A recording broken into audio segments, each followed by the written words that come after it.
దేవునికి స్తోత్రము, దేవదేవునికి వందనములు. ప్రభు అయినటువంటి యేసుక్రీస్తు నామంలో మీ అందరికీ శుభములు తెలియజేస్తున్నాను. ప్రియ సహోదరి సహోదరులారా, ఈ సమయంలో దేవుని యొక్క వాక్యం సెలవిస్తుంది. దేవుడు చేసినటువంటి ఉపకారములు మనం దేన్ని కూడా మరవకూడదు. దేవుడు చేసినటువంటి మేలుల్ని మనం మరవకూడదు. కానీ మన జీవితంలో అనేక సార్లు దేవుడు చేసినటువంటి మేలులు మనం మర్చిపోతాం. ఉపకారికి మనం అపకారం చేయకూడదని దేవుని యొక్క వాక్యం సెలవుస్తుంది. మన ఉపకారికి మనం ఏం చేయాలి? ఉపకారం చేయాలి. అలాగే దేవుడు చేసినట్టు ఉపకారాలు మనం మర్చిపోకూడదు. మనం ఎప్పుడు కూడా ఆయనకి కృతజ్ఞత కలిగి ఉండాలని దేవుని యొక్క వాక్యం సెలవుస్తుంది. 10 మంది కుష్ఠరోగుల్లో కూడా మరి వెళ్ళి మీరు మీ యాజకుడికి మీరు కనపరుచుకోండి అన్నప్పుడు ఒకే వ్యక్తి తిరిగి వస్తాడో కృతజ్ఞత కలిగి దేవునికి స్తుతులు చెల్లించుకుంటాడు. ఆ మిగతా 90 ఎక్కడికి వెళ్ళిపోయారు అంటే, ఈ దినాల్లో మనము కూడా మేలులు పొందుకుంటున్నాము, దేవుడు మనకు ఉపకారం చేస్తున్నాడో, దేవునికి చెందవలసినటువంటి ఆ మహిమ, దేవునికి చెందవలసినటువంటి ఆ ఘనత దేవుడికి దక్కే విధంగా మనం చేయట్లేదండి. మనం అనుభవించేయాలి. లేకపోతే ఇదిగో నేనే కదా ప్రార్థన చేసింది, నాకే చెందేయాలి అని సేవకుడు అనుకుంటున్నాడు. కానీ అమ్మో, ప్రార్థన చేయటం మన వంతు, కార్యం చేయవాడు దేవుడని దేవునికి చెందవలసినటువంటి మహిమ దేవునికి చెందనివ్వకుండా చేసేస్తున్నాం. అయితే ఈ సమయంలో దేవుని యొక్క వాక్యం చేస్తుంది. మనకు ఒక కష్టం వచ్చినప్పుడు, ఒక నష్టం వచ్చినప్పుడు మనం ఏం చేస్తూ ఉంటాం? దేవుని యొక్క సన్నిధిలోనికి వచ్చేసి మనం ఏం చేస్తాం? గోజాడేస్తూ ఉంటాం. అమ్మో, ఇంకా నాకు ఇదే చివరి క్షణము అని అనుకుని ఏం చేస్తూ ఉంటామో దేవుని యొక్క సన్నిధిలోకి వెళ్ళిపోయి గోజాడుతూ ఉంటాం. అయితే బైబిల్ గ్రంథంలో మనం చూసుకున్నట్లయితే, బైబిల్ గ్రంథంలోను అలాగే మన యొక్క అనుదిన దైనందినటువంటి జీవితంలో కూడా ఇరుకు ఇబ్బంది వస్తే చాలు దేవుని యొక్క ప్రభు యొక్క పాద సన్నిధిలోకి వెళ్ళిపోయి గోజాడుతూ ఉంటాం. అన్నీ కూడా సక్రమంగా ఉండి, సంతోషంగా ఉండి, సుఖంగా ఉంటే దేవుని మాత్రం మనం జ్ఞాపకం చేసుకోము. మరి మనం అనేకటువంటి భయంకరమైన పరిస్థితుల్ని మనం ఎదుర్కొంటున్నాము. యుద్ధాల తర్వాత భయంకరమైన కరోనా తర్వాత తుఫాన్లు, భూకంపాలు. ఏం చేస్తామండి? ప్రార్థన చేయనటువంటి వారు కూడా ప్రార్థన చేసేసి దేవుని సన్నిధిలో గోజాడుతూ ఉంటాం. ప్రభువా సహాయం దయచేయండి ప్రభువా. ఎప్పుడు? కష్టం వచ్చినప్పుడు. ఈ సమయంలో బైబిల్ గ్రంథంలో మన అందరికీ తెలిసినటువంటి ఒక వ్యక్తి, ఇదిగో ఇంకా నువ్వు మరణమైపోతున్నావు, నువ్వు మరణించబోతున్నావు, నీ పని అయిపోయింది అన్నప్పుడు మనం ఏం చేస్తామండి? మనం చదువుకునేటప్పుడు ఎగ్జామ్కి రాయడానికి వెళ్ళినప్పుడు ఏం చేస్తారు? అరగంట సమయం అయిపోయింది, 3 గంటల్లోను బెల్ల కొడతాడో, ఇదిగో నీకు 2.5 గంటలు మాత్రం ఉంది, నెమ్మదిగా రాయటం కాదు. ఏం చేస్తాం అప్పుడు? కొంచెం స్పీడ్గా రాస్తూ ఉంటాం.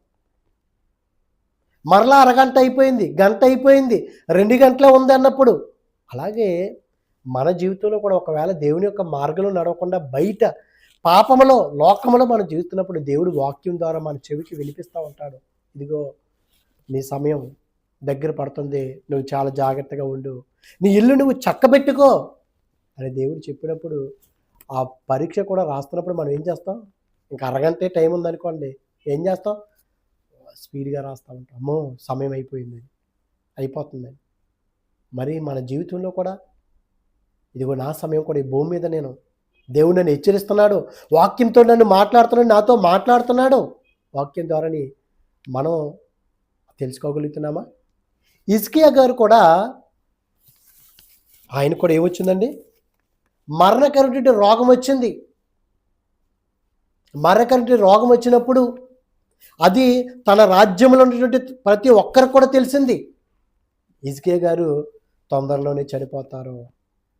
ఆయనకు మరణకరమైన రోగం వచ్చింది కదా. ఆ దినంలో హిజ్కియాకు మరణకరమైన రోగము కలుగుగా రోగం వచ్చింది. ఇప్పుడే కాదు కదా యెషయా గారు వచ్చి నువ్వు పోతావని. రోగం ఉంది ఆయనకి. అందరికీ తెలుసు, పొరుగు పక్క రాజులకు కూడా తెలుసు హిజ్కియాకి మరణకరమైన రోగం వచ్చింది, ఆయనకి బ్రతకడని.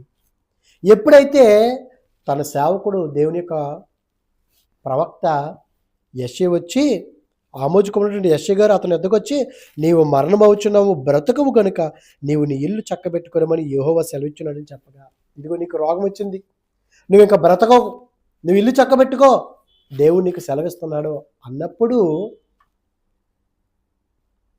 హిజ్కియా గారికి భయం పుట్టింది. ఏం చేశాడు? ఇమ్మీడియట్‌గా దేవుని యొక్క సన్నిధిలోకి వెళ్ళిపోయాడు. ఆయన ఏం చేశాడండి?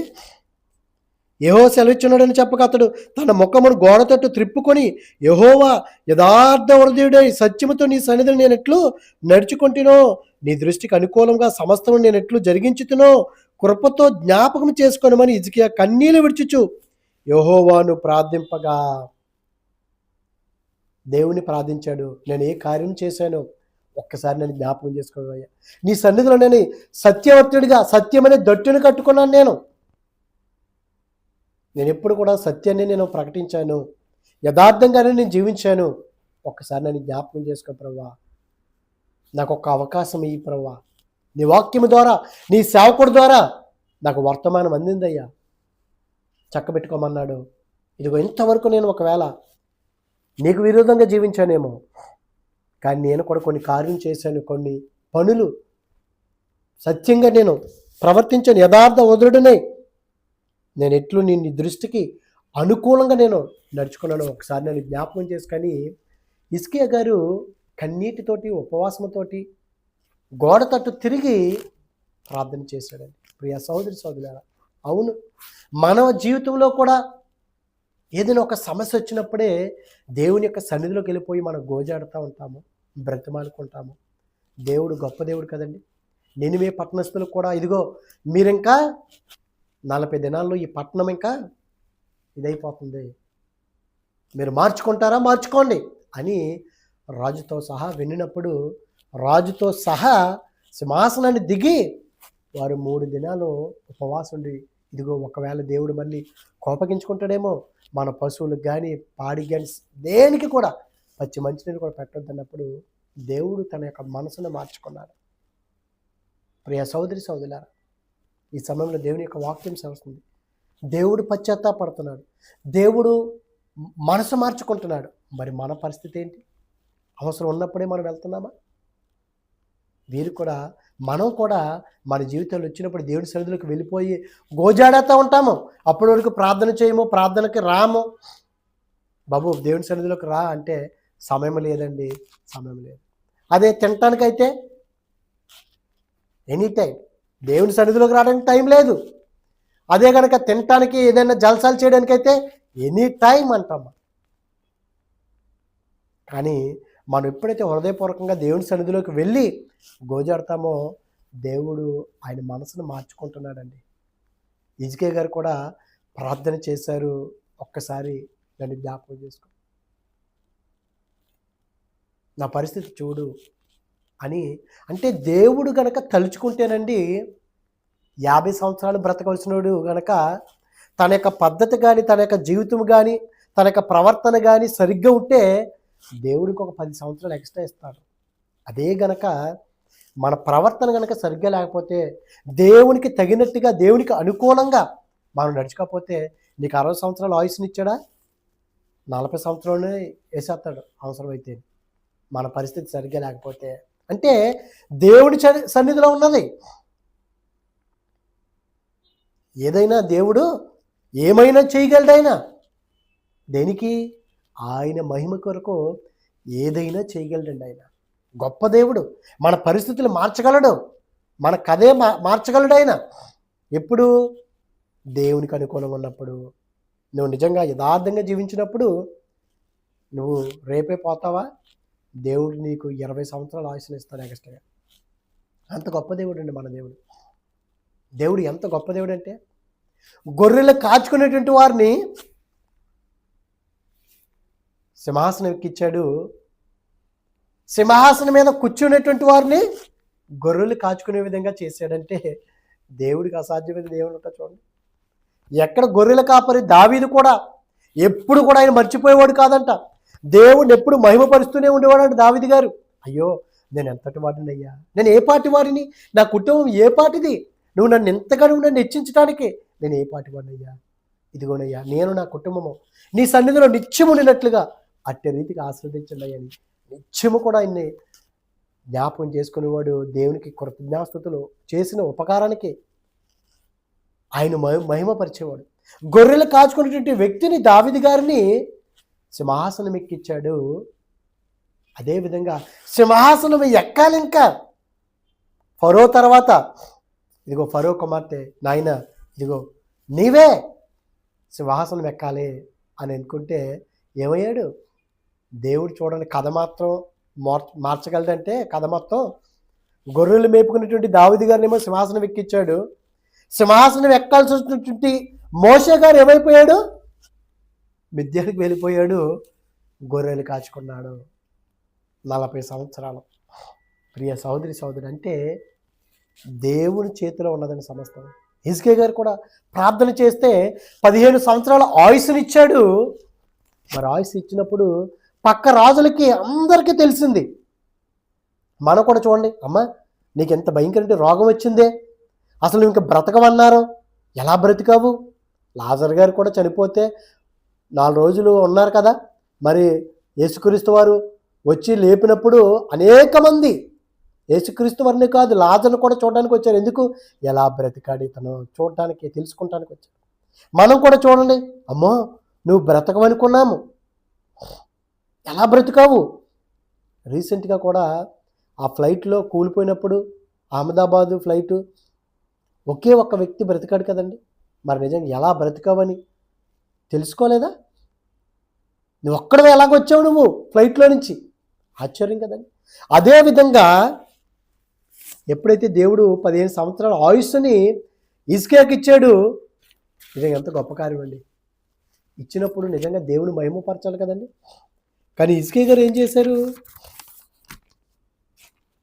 39వ అధ్యాయంలో చూస్తే, ఆ కాలమందు బబులోను రాజును బలదాను కుమారుడునైన మెరోదక్బలదాను హిజ్కియా రోగి అయి బాగుపడిన సంగతి విని, మన ప్రాంతాల్లో కూడా మన దగ్గర కూడా చూడండి, ఇతను బ్రతకడని అనుకుంటాం, రేపు మాకు వెళ్ళిపోతాడు అనుకున్నప్పుడు ఓ 10 సంవత్సరాలు ఎలా బ్రతికాడండి, ఒక గంటలో చనిపోతాడు అనుకుంటాం, ఎలా బ్రతికాడండి, తిరిగేస్తున్నాడు కదా ఇప్పుడు అని అడిగినప్పుడు, బ్రదరు సహోదరి మీరు ఎలా బ్రతికారంటే ఏమంటాం? దేవుని కృప అండి, దేవుడు గొప్ప కార్యం చేసిన నా జీవితం పట్ల అని మనం చెప్పుకుంటాం. అంతేగాని దేవుని మర్చిపోయి మనం ఇంకోటి చెప్పామనుకుంటే ఎలా ఉంటుంది? లేదు, ఇదిగోండి పలానా హాస్పిటల్కి వెళ్ళాను, దేవుని మహాకృపను బట్టి ఆయనే పరమ వైద్యుడిగా దేవుడు ఆయనలో ఉండి నన్ను రక్షించాడని చెప్తూ ఉంటాం. కానీ హిజ్కియా గారు ఏం చేశారు? హిజ్కియా రోగి అయి బాగుపడిన సంగతిని విని పత్రికలను కానుకలను అతని యొద్దకు పంపగా, హిజ్కియా గారి దగ్గరికి బబులోను రాజులో ఒక రాజు వచ్చి పంపించినప్పుడు, హిజ్కియా దూతలు వచ్చిన మాట విని వారిని లోపలికి రప్పించి, తన ఎంటనేమి రాజ్యమందేమి కలిగిన సమస్త వస్తువుల్లో దేనిని మరుగు చేయక తన పదార్థములు గల కొట్టును, వెండి బంగారములు, గంధవర్ణములను, పరిమళ తైలమును, ఆయుధశాలను, తన పదార్థములోనున్న సమస్తమును వారికి చూపించాను. ఏం చేశాడండి? పంపించాడు ఒక రాజుగారు.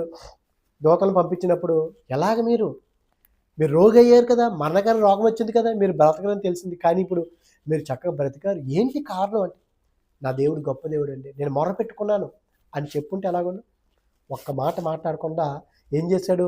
దూతలు వచ్చారని తెలుసుకుని ఇమ్మీడియట్గా ఏంటి బంగారం ఎంత ఉందో చూపించాడు, తన యొక్క ఆయుధశాలను చూపించాడు, ఆయుధాలు ఎన్ని ఉన్నాయి, ఇంకేంటి ఔషధాలు, తైలాలు, ఇంకేం చూపించాడండి? వెండి బంగారములు, గంధవర్ణములు, పరిమళ తైలములు, వీటన్నిటిని కూడా చూపిస్తే వాళ్ళకి ఏం కలుగుతుంది?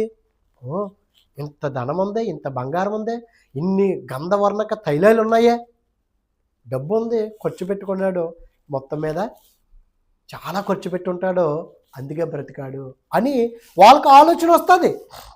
అదే కనుక మా దేవుడు గొప్ప దేవుడు అని హిజ్కియా గారు వాళ్ళతో చెప్పుంటే, చెప్పలేదండి.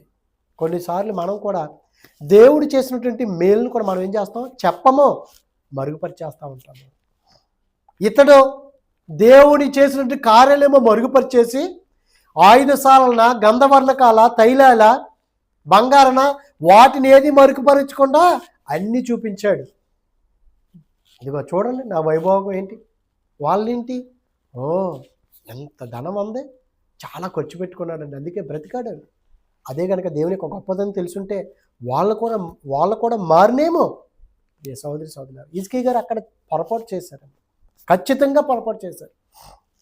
భక్తిపరుడే, దేవుని యందు భయభక్తులు కలిగినటువంటి వాడే, కానీ దేవునికి చెందవలసిన మహిమ అక్కడ మాట్లాడాలి కదా, అది తెలుసుకునే వచ్చారు కదా. మనం కూడా చూడండి మేలుని పొందుకుంటాం, పలానా వాళ్ళు చేశారని చెప్పం. ఎందుకు? దేవునికి చెందవలసింది దేవునికి చెందాలండి. మరి హిజ్కియా గారు కూడా ఆ విధంగా ప్రవర్తించారంటే ఒకసారి మనలో కూడా మనం పరీక్షించుకుంటాం. మనం కూడా అట్టి రీతిగా ప్రవర్తిస్తున్నామేమో. అట్టి రీతిగా మనం ప్రవర్తించకుండా అతడు మొత్తం అన్నీ కూడా చూపించి తన గొప్పతనాన్ని చూపించుకున్నాడు, కానీ దేవుడు చేశాడు నాకు ఈ కార్యం అని చెప్పుంటే ఎంత బాగుందో. ఒకసారి మనం కూడా ఆ విధంగా ప్రవర్తిస్తున్నాము. అట్టి రీతిగా కాకుండా దేవునికి చెందాల్సిన మహిమ దేవునికి చెందనిచ్చే విధంగా మనం ఉందాం. అటువంటి కృప దేవుడు మనందరికీ అనుగ్రహించును గాక. ఆమేన్. పరిశుద్ధుడా, ప్రేమగల తండ్రి, మహిమగల దేవునికి స్తోత్రాలు ప్రభా. హిజ్కియా గారు ప్రభా, నువ్వు చేసినట్టు ఉపకారాలు ప్రభా, మేలులు ప్రభా, వారికి చెప్పుంటే ఎంత బాగుంది ప్రభా. ఈ దినాల్లో నీకు చెందవలసిన మహిమ చెందనకుండా ఒకవేళ మనుషులు పొందేస్తున్నారేమో, అది సరైనది కాదని గ్రహించుకోవటానికి మా మనోన్నతలు మీరు తెరిచి నీ కృపలో భద్రపరచమని. ఇదిగో దేవా, తుఫాన్లు ప్రభా, ఇదిగో తన భయంకరుడి ప్రమాదాలు ప్రభా, వాతావరణాన్ని ప్రభా, నీ ఆధీనంలో సమస్తం నుంచుకొని నీ కృపలో భద్రపరచమని క్రీస్తు నామమున అడుగుచున్నాం పరమ తండ్రి. ఆమేన్, ఆమేన్. God bless you.